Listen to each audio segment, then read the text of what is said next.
બનાસકાંઠા જિલ્લાના ડીસા તાલુકામાં પડેલા ભારે વરસાદના પગલે લોકોનું જનજીવન ખોરવાયું। ડીસા તાલુકામાં પડેલા ભારે વરસાદના પગલે ગ્રામીણ વિસ્તારોમાં લોકો વરસાદી પાણીથી પ્રભાવિત। ડીસા તાલુકાના જીરડા ગામેથી બાઈવાડા જવાના મુખ્ય માર્ગ પર વરસાદી પાણી ભરાતા લોકો મુશ્કેલીમાં મુકાયા।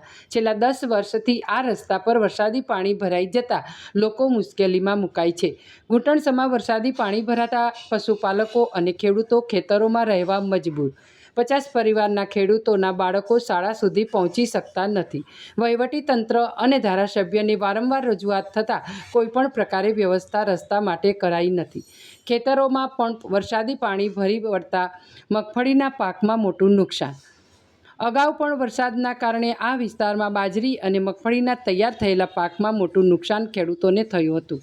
રસ્તા પર વરસાદી પાણી ભરાતા પશુઓ માટે ડોક્ટરો પણ આવી શકતા નથી। બીમાર વ્યક્તિને હોસ્પિટલ સુધી પણ લઈ જવા મુશ્કેલ બન્યા।